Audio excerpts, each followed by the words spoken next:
Hello learners of all ages, my name is Mr. Montgomery. I teach 4th and 5th grade math, and today we're going to be learning how to subtract mixed numbers with like denominators. Now, similarly, when we add mixed numbers with like denominators, we can do the same types of methods when it comes to lining it up vertically or using the checkmark method and the popcorn method to find out what our answer is. But there is one extra trick when it comes to subtraction, and that all has to do with what is in the fraction part. This part right here. If I take a look, can I do 3/5 minus 1/5? I sure can. That makes using the vertical method a lot easier than using the checkmark and popcorn method. What I mean by that is, I'm gonna do this one problem both ways, and I want you to tell me which one you think is easier for this problem. So I'm gonna line this up like I did with my addition, meaning that I'm gonna have my fractional parts above each other and my whole number parts above each other. So I have 3/5 minus 1/5. Well, I know my denominator is going to be 5. 3 minus 1 is 2.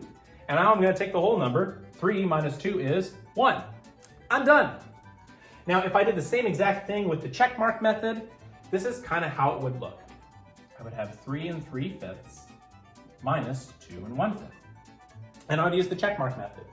Multiply going down, add and going up. 3 times 5 is 15. 15 plus 1, or 15 plus 3 is 18, excuse me. Denominator stays the same. Now I have 2 times 5, which is 10. 10 plus 1 is 11. Now I'm going to subtract 18 minus 11. Well, that would be 18 minus 11. That would be 7. So I have 7 over 5. Well, now I got to change this 7/5 into a mixed number. Got to do 7 divided by 5.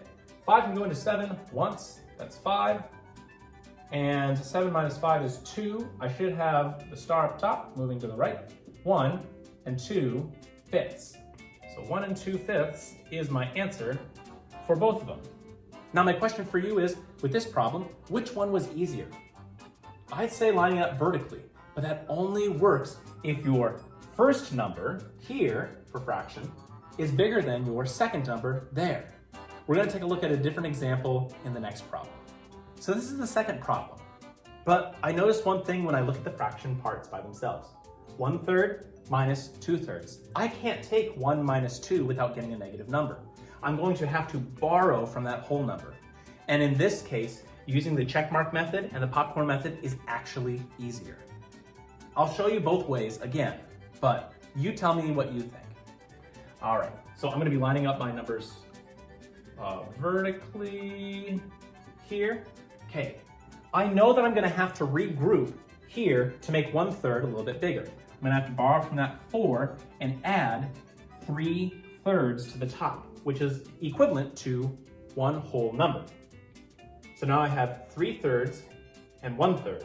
Well, that's 4/3. Now I can take that 4/3 minus 2/3 and get 2/3. But since I crossed out this 4, it's not a 4 anymore, it's a 3. So I now have 3 minus 2, which is 1. It will be 1 2/3. Now for a lot of 4th graders, that's a lot of things to follow. But I crossed out here, changed it to a 3 because it's no longer a 4. That one value that left went up to here. 3/3 is equal to that one value that I borrowed from the whole number. So I have 3/3 plus that 1/3 here, which would equal to 4/3.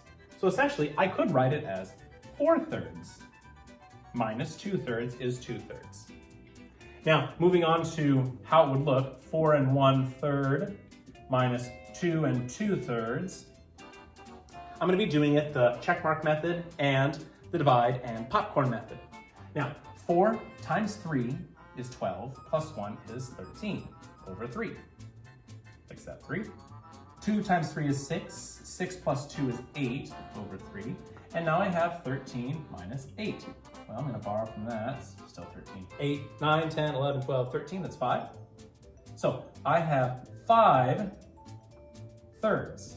Well, I can change that 5/3 into a mixed number by dividing 5 divided by 3. 5 divided by 3.